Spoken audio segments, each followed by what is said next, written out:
Hey y'all, how y'all doing? Welcome. So today's video is sponsored by Keen, and I want to tell you all about them. So I hear from you guys on a pretty regular basis, reaching out for readings, asking about my availability. And if I have a quick turnaround time, am I available that day, the next 24 hours?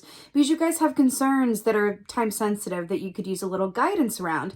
Unfortunately, I do not have that quick of a turnaround time, and that is where Keen comes in. So Keen is a whole database of different psychics with different specialties. And when you log on, they'll ask you some questions, and then based on your answers, they give you a short list of psychics that they think are the best match for you. So I said, okay, Keen, let me try this out. So I went on there and I spoke to 2 different psychics because I like to be thorough. And I have to tell you, I was really impressed for 2 main reasons. So number 1, the accuracy and the detail, okay, was incredibly impressive. And number 2 was the turnaround time. One of them got back to me the next day, and then the second one was in the same hour, which, trust me, doing what I do, that is incredibly impressive. So I said, all right, Keen, let's do this. What are you going to offer my subscribers then? And they said, okay, well, let's give them the first 10 minutes for $1.99. So if you are a first-time Keen user, your first 10 minutes is $1.99, which is a really, really good deal. So all of that information is in the description box below. You can click on that link, get you your deal, get it going. And with that being said, I would say in terms of choosing an intuitive on Keen for your questions, as in all things, call upon your intuition. Use your intuition to guide you as to which intuitive is the best fit for your given question. And then let me know how it goes. Okay, I want to know how your readings go. Definitely let me know. And with that being said, blessings to you guys. I hope you guys are all doing well. You enjoy Keen, and give me a holler about it. Be well. Hey Sagittarians, how y'all doing? Welcome. We're going to be doing your 2022 overview reading here. So let's talk. I saw immediately in your meditation a snake that turned into the god, and I feel like I'm going to say this wrong, but Quetzalcoatl, which is the feathered snake. And then I saw 3 words over this feathered snake's head that said regeneration, alchemy, purpose. Regeneration, alchemy, purpose. And I just want to get right into your animal, because I just was looking at this going, okay. It feels very shamanic, which is to say, I feel like there's an aspect of, wow, I'm obsessed. There's an aspect of greater purpose, or why you're here in terms of soul purpose associated with it, right? I'm finding this very funny. So the reason that I'm finding this very funny is because in terms of the alchemy, purpose, regeneration, Quetzalcoatl, that whole feathered snake, it feels just very significant in a way. And then we have this hummingbird, which is kind of a reminder to be but also keep it light and have a good time while you're here.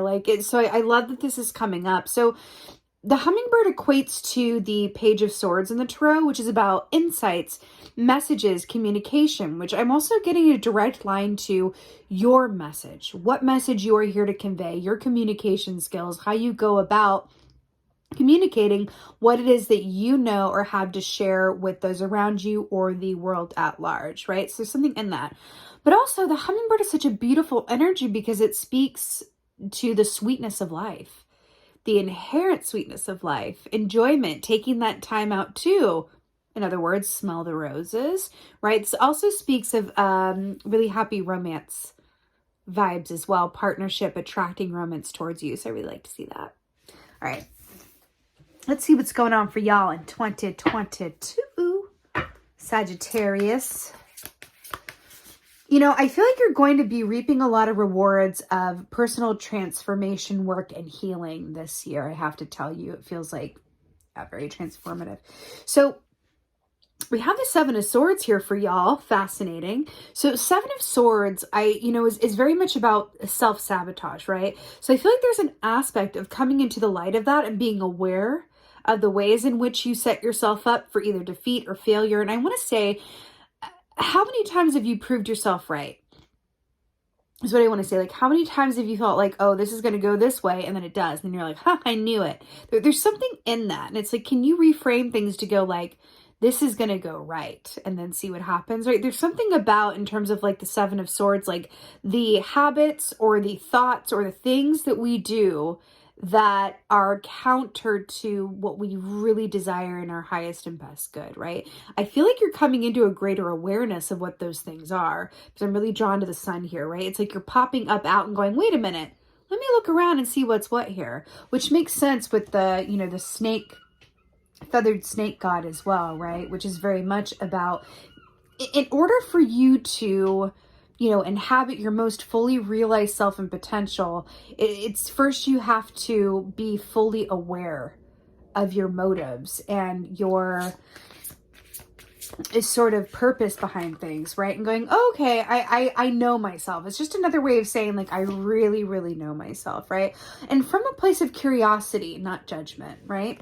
So we have the Eight of Cups here, which is so beautiful. So this is moving into emotionally calmer waters. It's kind of coming through where it's like this emotional release of, I am one with myself. I have an emotional equilibrium. I'm moving away from any aspects of myself or relationships that are not, you know, either do not encourage emotional balance within me or do not serve me from an emotional core place, right? This is beautiful. There's also an aspect along with this, with the Eight of Cups, as it's under the moon and the salmon here, that speaks of going with the flow. When we go with the flow, we are in alignment. When we rush, we pop ourselves right out of alignment. When we bemoan how slow something is seeming to go, we pop ourselves out of alignment. Really going with the flow and being open to where the current takes us is key to ending up to where, you know, in our highest and best place potential, right? Not trying to over control the journey, but just being open and optimistic as to where it might lead. Also, I am hearing this is going to be a year of change. Definitely transformation and change. I literally... 10 of Cups.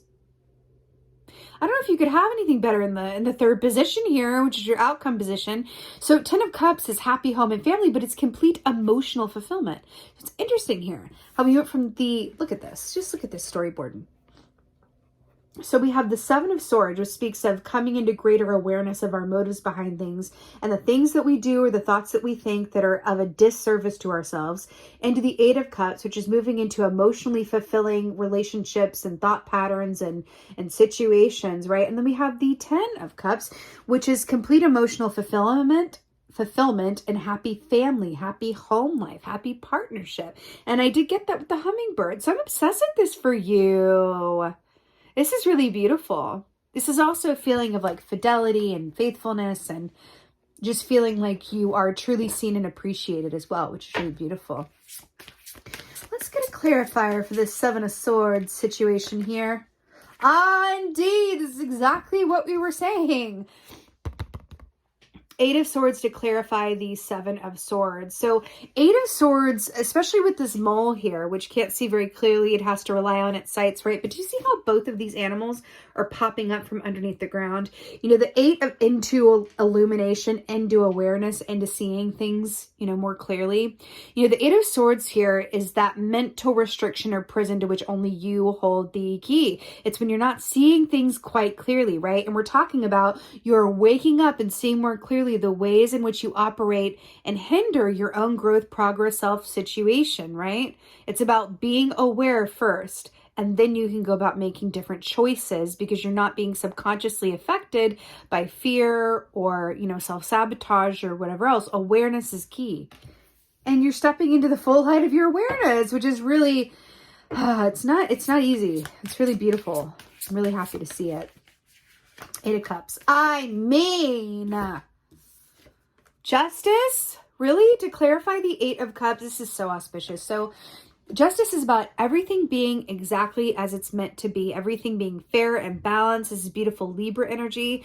But let's talk about the Red Crown Crane medicine, which we're seeing here, which is all about, you know, the more that you come from a place of inner balance and harmony, the more your outer world will reflect that balance, right? So if things seem unfair or not equal to you in some way, that's a really good indication to kind of look within yourself and see what belief systems you're holding internally that are reflecting that outer experience, okay? But this is very auspicious. This is things lining up for you with your, emotional relationships and otherwise, that it's just going to feel reciprocal and like emotional freedom and just very, very wonderfully structured, I want to say, like wonderfully structured, because there's like a legal system aspect to the justice key as well, right?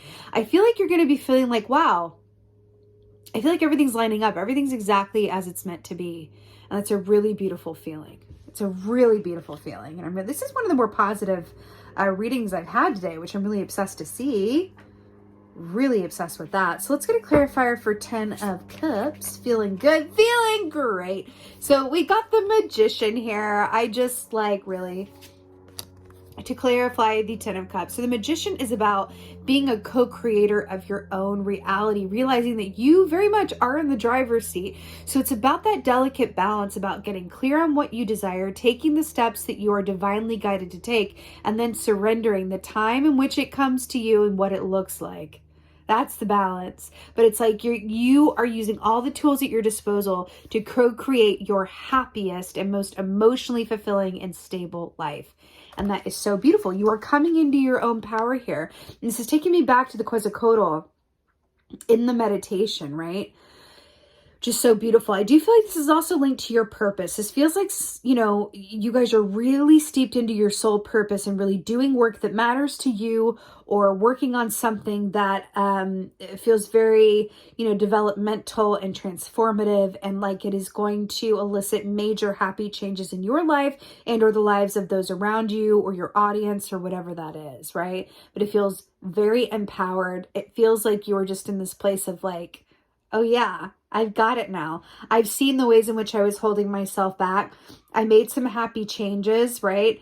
And then I was able to manifest and step into my most fully realized self because I fully accept and see myself.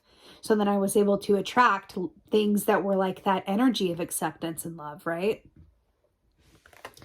That is the key. Let's get an oracle for y'all. I love this reading. Let's get an oracle.